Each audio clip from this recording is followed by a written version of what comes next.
What's the scariest thing you've seen in your life? I'm sure some of you all know about the famous F5 tornado that hit Alabama years ago. Well, I lived in Tuscaloosa, and it happened to come through our neighborhood. The sounds of the wind were horrid, and it basically sounded like the most god-awful rainstorm despite it. I'm pretty sure not raining, but I'm also going off pure memory, so bear with me, I could be wrong. I was rather young then, but I still remember seeing it right outside the house and the door being open.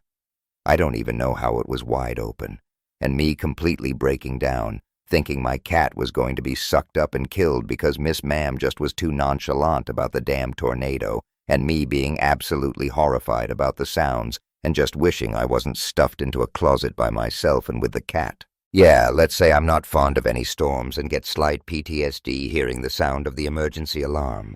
I think, though, by the time it made it to where we lived, I think it was starting to not be as strong as the house was.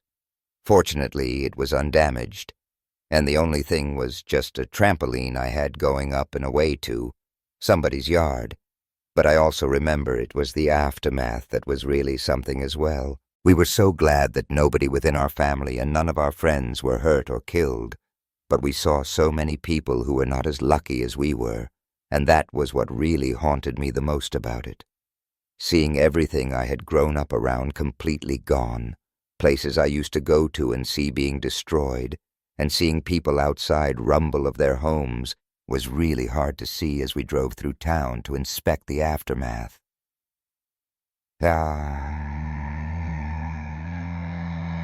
So, my mom's friend had a dog, and her name was Sasha. She was a cane corso that he had since she was a baby, and she was the sweetest thing ever. I personally loved her like that and enjoyed every time I went over there with my mom. But my mom's friend is a little more rough, and he doesn't really like dogs that are scary and don't really know how to defend themselves. So basically, he would lock the dog in the closet while he was away and feed her meat and stuff like that. And if I can remember, I heard that meat makes dogs more feral. Inverted question mark. Don't quote me, but yeah. She started to get a little different over time. I don't know if it was because of the food or the training, but as if that wasn't enough, he started to put literal gunpowder on her food and feed it to her, which made her absolutely fucking crazy, to the point where he came back one day and she had chewed her way out of the closet. Like she became a fucking monster just like he had wanted, but she ended up dying unfortunately, and I felt bad. Mom, it sounds like something out of a movie. When I was 8, a motorbike crashed outside my house. I was holding my cat looking out the front window when she suddenly panicked and scratched me. As I turned to put her down, there was the squeal of tires, then a metallic bang. I can only describe the bang as sounding like an old metal dustbin being kicked over. As I looked out, I saw the bike hit our front wall and slide under my dad's car. The rider was splayed out in a star jump position in the road about 20 meters away. It turned out that he had been going down our road at 80 mph, 50 over the limit. Since the last time he had done it, they had put a bollard at the top of the hill. He was going too fast to make the turn with the new bollard. He tried to brake, came off his bike. The metallic sound was his helmet hitting a car so hard he rode it off. I knew it was bad when they were pulling off his helmet and his shoes.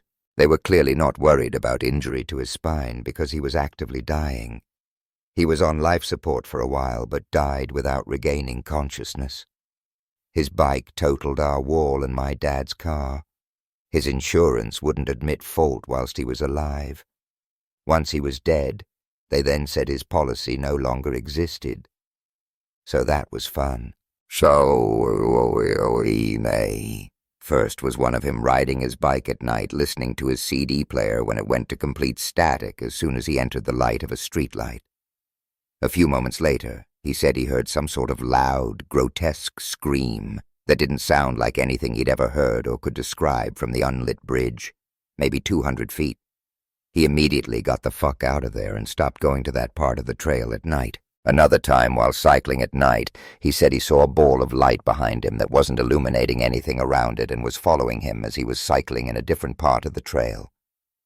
Then suddenly, It disappeared as fast as it arrived. I've known him for 17 years now, and I've never known him to embellish any other story he's ever told me. Early in 1977, I was in a cafe on Lavender Hill in South London.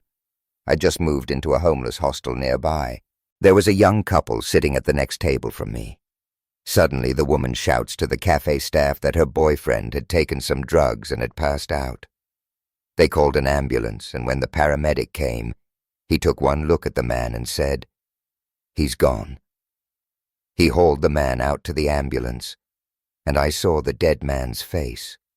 It was the color of charcoal, and snot was gushing out of his nose. It was gross and not at all nice to see, but the paramedic wheeled him out without covering him up. When I got back to the hostel at dinner time, I saw the woman from the cafe. She was living at the hostel. She didn't seem bothered at all about her boyfriend's death. Nothing close to what some people here have experienced, but when I was a kid, my dad was waving a gun around, threatening to kill himself, threatening to kill my mom, yada yada. He pointed the gun at her, and I jumped in front of her and bodily blocked her. I didn't even think about it. Even afterwards, more than being scared for myself, I was terrified of losing my mom. Even now, I do it again.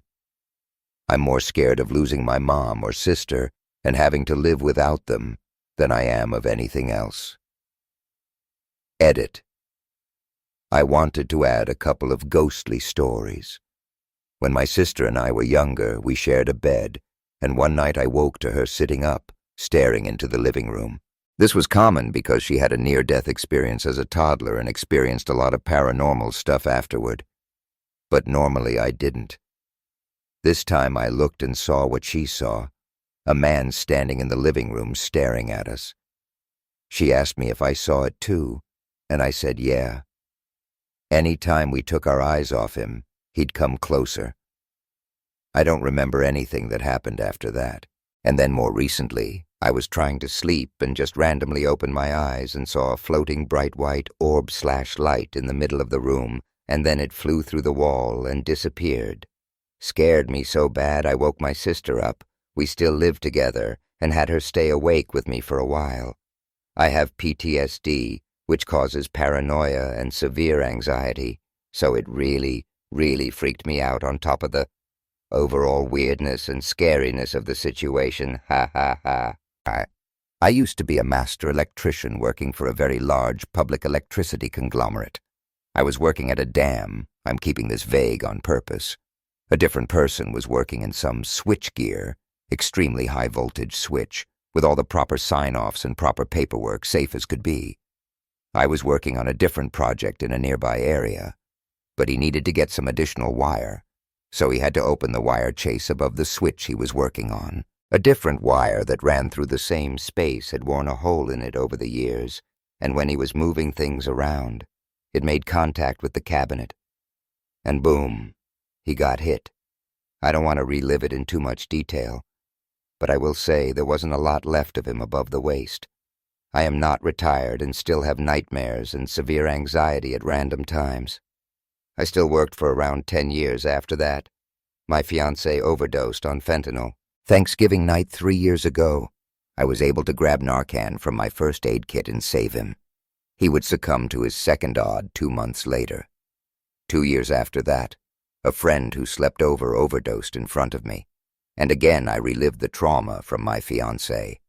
But again, I had Narcan, and I performed CPR as I waited for paramedics. I broke his ribs. I was screaming at my roommate for more Narcan as he wasn't awake yet. She flew to her car and brought it back to me, and that woke him. We had all of that Narcan because of what happened to my fiancé. It's something I insisted on with my loved one since losing him. My friend did live and is fine today and sober. I saved his life. Almost died skydiving. We jumped out of the plane and turned around. My arms were out, and the instructor kept telling me to yell to get oxygen flow going. I passed out at some point, and when I came to, we were spinning in midair. The guy I was strapped to kept yelling, "I have to cut it," and I was on the verge of vomiting. He cut the parachute and deployed his backup one and began yelling at me about how I tucked my arms in at the wrong time, causing the deployment of the parachute to get tangled, how I needed to follow directions and almost ended our lives. I think it was his adrenaline, but I was so out of it and confused I didn't understand what was going on. I kept saying I was going to throw up, and he calmed down and said, "Hey, just look at how beautiful this horizon is." That made the nausea go away, and I was so happy we landed safely.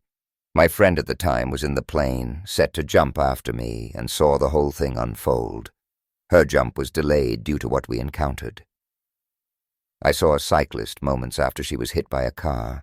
I still have flashbacks to the blood running down her forehead and cheeks, her screaming in pain, and the confusion on her face as she didn't know what happened, nor did she recognize her husband, who was cycling with her prior to the accident. I was so lost when it happened. The guy I was with was former military, I believe, and he rushed to her and helped her husband stabilize her and tried to calm her down and cover her with blankets as I called an ambulance. That's the only thing I could do. Barely. I was in shock. This happened about 5 years ago, and I don't know what happened to her. I think about her from time to time and wonder whether and how she has recovered. It was, and still is, very scary to me. How quickly our lives can change. Eclipse.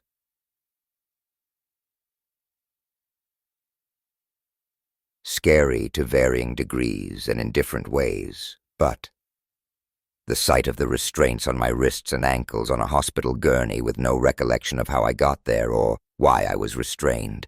The sight of my cousin having self-harmed pretty badly and bleeding all over the floor. I was 8, she was 13. My mom's scream was palpable. The look on an old friend's face after she came outside her house after finding her father hanging in the garage. We were 5 or 6. She never really recovered from it. The older sister who was watching us scream is another one I'll never forget. The tree line was hastily approaching below a steep embankment at about 50 mph after a turn gone wrong. The corpse of a friend who was like a little brother to me. He was only 22 and in incredible shape. An unimaginable waste of a wonderful young person. The fragility of life. Kensington, Philadelphia. The only place I've stepped over multiple corpses to get a can of Coke at the corner store. If you know, you know. Barrel of a gun. Seen it 2 times and always had a good and honest explanation out of it. But goddamn, it doesn't make it less scary. The first time I was land surveying, I had found the property pin and could say, "Sir, I am not on your land. The line is here, where I tied this tape to the pin." The second time I snuck out from my grandma's to smoke a bowl and look at the stars down the road a piece by an abandoned gas station. Some guy stopped his truck, pulled on me, and I told him, "I'm Wendell's new wife's grandson. She doesn't know I smoke, so I came over here because I recently moved to Atlanta, and we don't really see the stars out there. I saw that same motherfucker that pulled a gun on me at Thanksgiving. Turns out he was my cousin by marriage, possibly my nephew. I didn't ask too much about it. Came home from wrestling practice at age 15 to find my dad on the floor. He had a stroke, and only half of his body was working.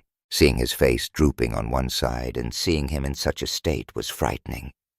I called the ambulance. Against his wishes, he told me he didn't want to make a big fuss, and I had to call them back to ask them not to turn the siren or their lights on. He didn't want to alert the neighbors. He passed away a couple of days later in ICU. When I was about 10 or 11, I stumbled upon a man who had committed suicide in his car. From what I can recall that my memory hasn't suppressed, he had a pistol in his hand and a wound on his temple. There was dried blood and brain matter all over the passenger side of the car. I didn't really know how to process it. I just went to the local courthouse and told a police officer, and then they took me home and told my parents what I'd found so they could console me. Never get the sight of that gore out of my head. Shan. I don't really consider it scary and low-key. Don't really know what to consider it. But it's probably about the only story I have that even somewhat fits. I think the scary part is how easy and effortless it was for the guy when the time came. My mom used to send me news articles and whatnot all the time of cars driving off the side of this mountain that was a part of my commute, as well as people committing suicide by jumping off this overpass I routinely took. I'm not sure if it was a scare you into taking a different route thing or what. But one day I'm driving over the overpass and see a car parked on the side, and I think, oh shit, it's one of those articles. I drive by the car and notice there's a person in it just sitting there. I'm not sure what my plan was, but I immediately pulled over and was parked probably about 50-75 feet in front of their car. In my rearview mirror, I saw the person open their door and get out. So my reaction is, oh fuck, and I get out. I turned around just in time to see the guy grab the side of the overpass and hop over. I jogged to where he had been standing and looked over, and he had hit the ground and died on impact, I assume by the blood everywhere. I had to call 911 and deal with all that. But to this day, one of the most vivid parts of that experience that I remember is that cars were driving by and honking. Nobody stopped, but lots of people honked. I still think it's weird so many people were honking as they drove by. The worst part was the police officer showed up and tried to open his door, but it was locked, so he went around to the driver's side door and opened it and unlocked the car. He told me to try to open the passenger door, and I did, and it opened. Then he's like, "Can you turn the music off?" It was blasting, so I grabbed his phone, and literally the moment I grabbed it, it started ringing. I remember the word Caesar popping up and thought, damn. He's never going to reach the person he's calling.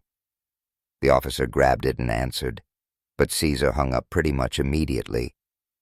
I feel like that event had zero impact on me, and I just went about life as normal. But I do think about it all the time.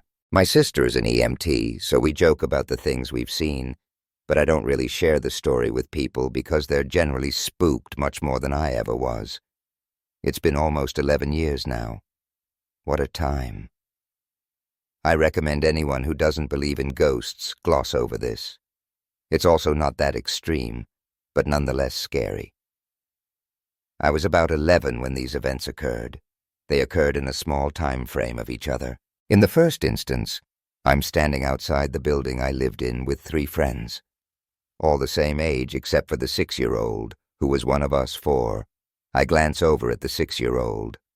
I saw him in my peripheral hanging out, in a red shirt and white skin, just as I expected. When I looked over at him, whoosh, he vanished.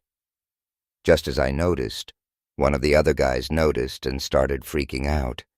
He also saw him in his peripheral and had the same experience I did at the same time. Scenario 2, same age, but by myself. I went out to the store and headed home, entered the back of the building and headed up a flight of stairs to floor 2, where I lived. As I proceed up and round the corner, I'm abrasively and suddenly approached by a large, brownish flying mass. It didn't seem to have any form, but was rapidly flailing about. I watched it fly at me, watched it pass me, and watched it shoot down the staircase. I ran inside the apartment screaming my fucking ass off. And not as bad as the others, but it's always stuck with my family. And it's interesting seeing both sides of it. When I was 10-ish, I, my older brother, and our dad were putting up the new wire for the electric fence, our backs to the trees. It was a normal day, cows roaming the pasture, our goat and dogs running around. And then we hear a gunshot. Dad pushes us to the ground and shouts, "Who's there?" It's Mr. Barnes, the cousin of a friend's dad. Dad gets up and sees Mr. Barnes with his shotgun facing us. For context, while my dad is avid hunter, it was well known that he doesn't do or allow it on our farm. We've got cows, dogs, goats, and of course kids running around. It's a tragedy waiting to happen. Dad is understandably annoyed and tells him to take his hunting elsewhere. He doesn't allow it on our property. Then it gets worse. Mr. Barnes says he wasn't trying to hunt, but was trying to get that mountain lion by your kids, and points to Snowball, our guard dog, who was in fact very close to us, and who's mostly white with black, not mountain lion colored, which means he not only can't see that well and still pulled the trigger, but also deliberately pointed his gun towards not only other people, but also Dad's children. Dad went nuts. I talk about it a lot on my account. Our dad is freaking enormous. People actually turn their heads at him, but we usually don't really notice, you know. It's just Dad. It becomes normal. Every day you just live with this huge guy. But that was one day when we got a good reminder of what he could do if he lost restraint. He ripped the gun from Mr. Barnes's hands, put it on the ground, and proceeded to literally pick up this grown man and shake him like I could shake a doll. Red-faced, screaming at him that he could have killed his kids. "What the F is wrong with you, you Fing lunatic? You can't tell the difference between a white dog and a mountain lion. But you pointed a gun at my fucking kids and pulled the trigger?" Dad wasn't much of a swearer, especially not F-bombs. Never seen him that enraged before or after. After screaming at him for a while, Dad threw him down, said he was confiscating the gun, and he's going to have a word with the sheriff. We eventually, and obviously, 500% saw Dad's side because, yeah, of course he was in the right. But it was terrifying for us kids, because we saw just how powerful Dad could be. He was capable of picking up another grown man. We stood no chance he ever became that angry with us. He's used his size and strength before. This was only shortly after he put the fear of God into my older brother for beating me up. But he was obviously holding back, was in control, was just making a point to him that he may be bigger than me. But Dad's in my corner, and he's a heck of a lot bigger than my brother. It's like when your dog overpowers you. The lovable creature becomes a wild animal. You come face to face with the reality that you would be completely helpless if they turned on you. That was why it was scary for us. It kind of overshadowed the being shot at thing, as dumb as that is. Whereas Dad was obviously entirely focused on that part. He didn't know we even felt that way until it came up a few months later. Happy to report that he never became that guy towards us and had a genuine conversation about it with us. Didn't call us stupid, said he never thought about it from that angle and understood why we were scared. Told us about the time when he and our grandpa got into it, and it almost got physical. Grandpa, being the dad and of that generation, told Dad to come outside and prove you're the man you think you are then. Except, while Dad is enormous, Grandpa is actually pretty normal-sized. They didn't get too far into it, just kind of in that angry posturing part of it, when Grandma called them white trash and told them to go back inside. Good Lord, you two. But Grandpa told him later that was when he realized Dad was bigger than him. That the old I can still put you over my knee / get the belt thing wasn't going to work. That, yeah, he probably would have been laid out by his 15-year-old son if that fight actually happened. That he obviously noticed the size difference, but that was the first time he saw it, you know? Like how we would 20-some years later. From then on, they tried to get along better and made sure to teach Dad to keep his hands to himself and keep his anger in check. And Dad's great. Probably a little more rough than would be okay in today's world, but he knew he couldn't go how his generation was raised. The man learned a Nobel Prize level worth of pantomiming to communicate with me, "I have brain damage." He was our biggest fan and was always there for us, no matter how exhausted he was. But that day was just a stark reminder of what would happen otherwise, you know. Mine is probably not as bad as half the posts I've seen in here, but I've witnessed possibly a gang kidnapping someone in broad daylight. To elaborate, I was a grade 8 school student at the time. I was waiting for the bus to arrive so I could go to a tuition class I had that evening. Now, there was this road next to the bus halt that notoriously led to a local gangster region, and a bus came from that road, turned to the main road, and stopped at my halt so people could get in. And that's when it happened. About a dozen motorcycles and 3-wheelers came from that road, with people carrying wooden planks and homemade swords, got into the bus, grabbed a kid from their neck who seemed 17 or something, beat him up, dragged him out of the bus, put him on one of the 3-wheelers, and just went back on the same road. This was in broad daylight. BTW, like the area wasn't abandoned or something. People saw everything, but I guess they knew better than to ignore what happened. Then there are more scarier events like the Easter bombings and stuff like that, but this was the one I experienced alone by myself. an olive green SUV that used to stalk me all around the city I lived in for month after month. The driver would circle blocks and make U-turns, drive recklessly trying to corner me, and hop out with his gun trying to kidnap me. One time I was close enough to home to get my male housemate to come save me with his own gun.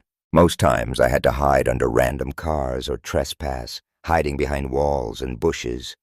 It became so unsafe to take public transit in that city because of that SUV that I moved out of my hometown entirely and have never gone back. That driver would follow me to work and home every day. I sometimes took the long route trying to lose him, getting on different buses and trains to needlessly lengthen the route. One time I stayed on the bus all night, afraid to get off. He tailgated the bus up and down the bus's route all night long, and when I got out in the morning, there he was trying to snatch me. I had many moments where I believed I would die at this man's hands, and my body would be lost in some gutter never to be seen again. One night my phone died. A friend had invited me over to their place, but my phone died, and they didn't fucking answer the door no matter how much I rang. I was trapped outside their spot, and the SUV was right there, driving up and down that side street waiting for me. I was hiding under a short brick wall. I sprinted to the nearest big street like I had never sprinted in my life. The SUV followed me onto the major street where it kept making U-turns back and forth right in front of me. I kept sprinting till the first person I saw. The street was totally empty except for an older lady who was a crackhead at a bus stop. She saved my life by not leaving my side and ensuring I got onto the bus safely. Nothing could ever scare me as much as that damn olive green SUV. It also had a blanket with triangles covering its back window. Windows were tinted. I remember it all. The shadow of my fiancé standing in the hallway looking at me at 2:10 a.m. It said, "Hey."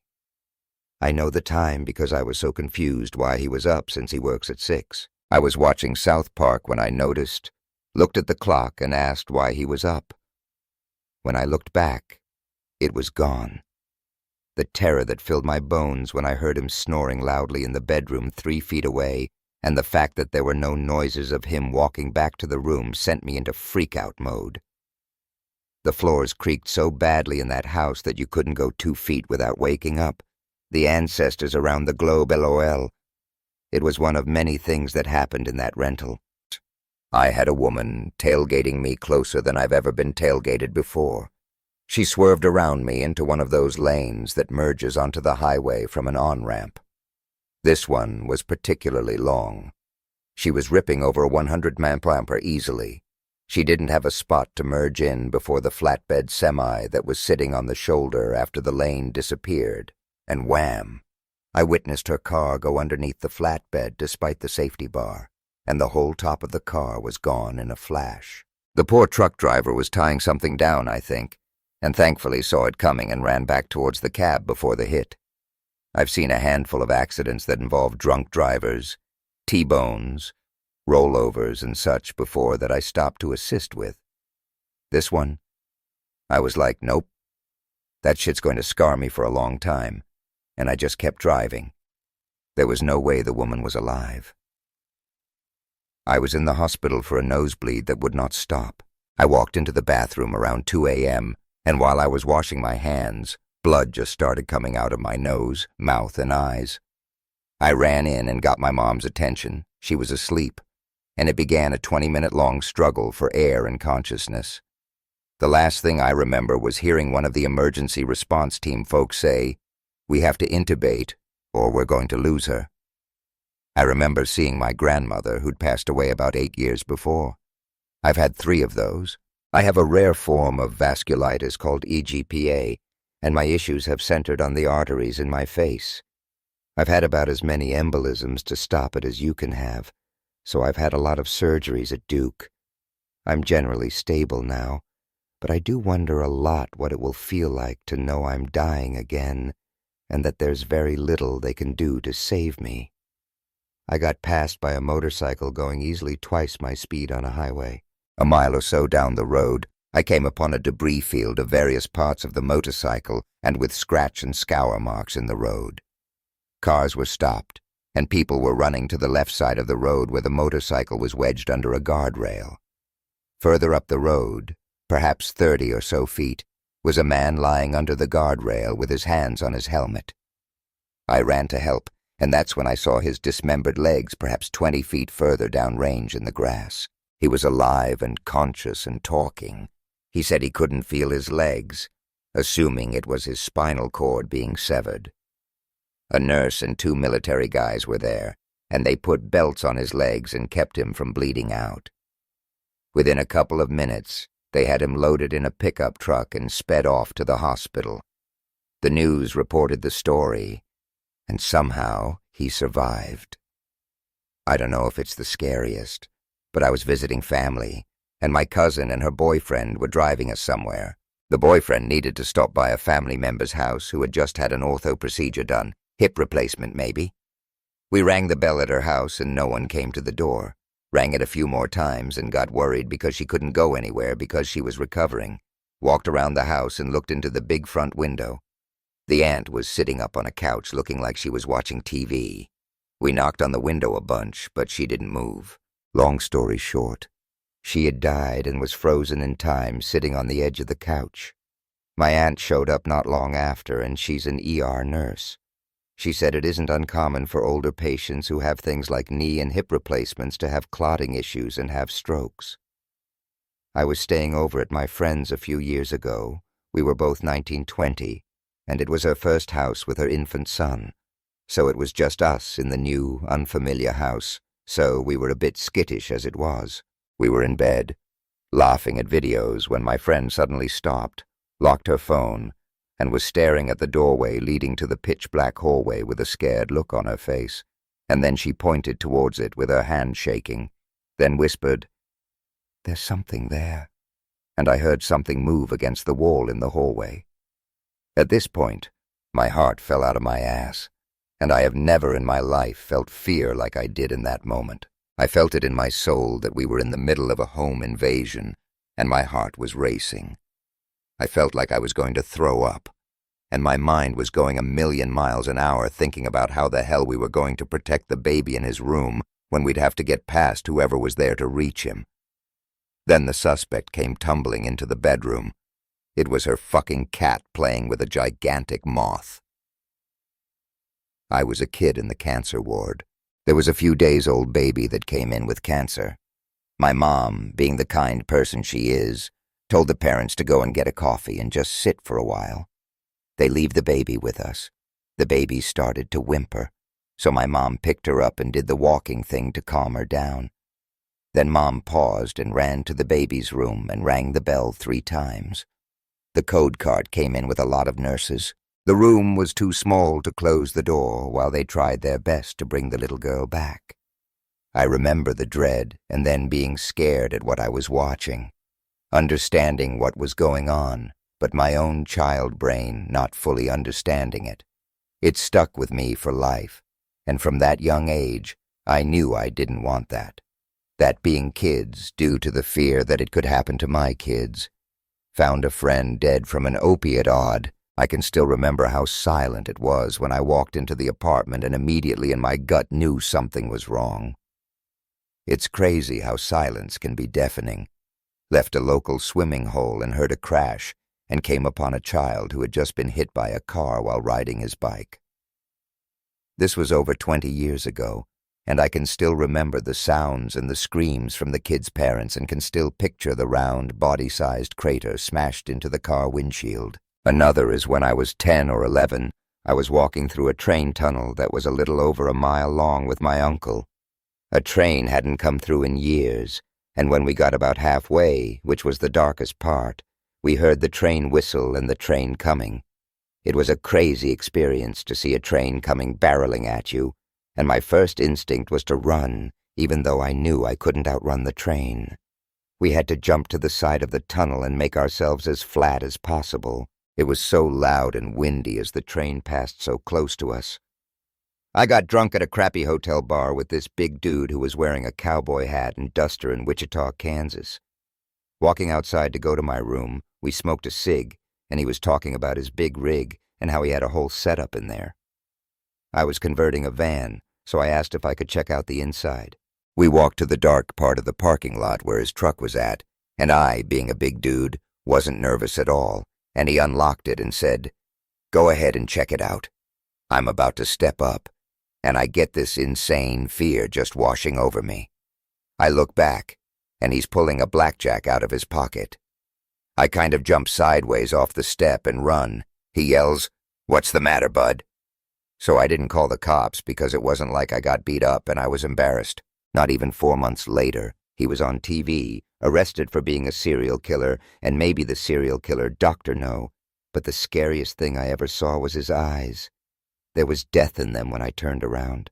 I just felt the whole world change for a split second. It's the darndest thing. I'm a 50-year-old dude, and it still gives me chills. His name is Samuel Legg, by the way, if you want to look him up. Baba, coming back from the bathroom at the daycare I was working at in college, and seeing one of my babies choking silently. I had already asked his parents not to send Cheerios because he didn't have teeth yet and would stuff them in until his cheeks were full if he wasn't watched. Then I told the older lady working in there not to give him any. She did. I don't remember if I'd had any CPR training then. My instinct was to run over and stick my finger down his throat, and he threw up Cheerios all over my hand and started crying. Then I was crying and yelling at everyone who hadn't listened to me, LOL. The second one was a couple of weeks ago. I got off work, and it was raining hard. All of a sudden, a guy stepped in front of me waving to stop, and I did, barely missing the man who'd just been hit crossing the street. I turned my flashers on, and we all stopped traffic, called 911, etc. But watching that poor man flail and moan and seeing the top of his head like mush, ugh. It was a lot. I couldn't have been any older than 5 when this happened, so I'm not clear on the details. I do remember being on a road trip with my family and stopping at a rest area. There happened to be a man and woman there as well. They spoke Spanish and we spoke only English. Somehow we all managed to communicate through smiles, laughter, nods, and gestures. They were both very friendly. I have no idea whether or not they were a couple or related in any way. We watched as they walked away to rejoin their group, both climbing into the bed of a pickup truck. As the driver pulled away and headed to the freeway entrance, my dad made a remark about not liking where they were sitting due to the danger. We merged back onto the freeway as well, with a few other vehicles between us and them. Just a few very short minutes later, my parents were yelling and cursing, and my dad was applying the brakes. I looked up to see bodies flying. 40+ years, and my brain's need to protect itself has blocked out the details of what exactly occurred. But apparently, the pickup driver took a blind curve too fast and came up on vehicle. The driver either hit the brakes or swerved to avoid collision. The man and woman in the bed of the truck were ejected. I overheard my dad telling someone that the woman has been split in half. We have never stopped at that rest area since, and I used to always close my eyes when we'd approach that stretch of the highway. My dog is trying so hard to be his usual excited self after having what we assume was a massive seizure or a stroke while I was at work. Picking me up from work was the highlight of his day, and he tried to greet me, but could only just barely manage it because his balance was completely shot. I got kisses, of course, and he was wiggling as much as he could. All I could do was cry and apologize because there was nothing I could do to help him. The vet wanted $3,000 to diagnose what was actually wrong and wouldn't do payments. I couldn't afford that. Plus, I didn't qualify for anything like care credit. 7:35 p.m., July 24th, 2022, the moment his heart stopped when the vet euthanized him.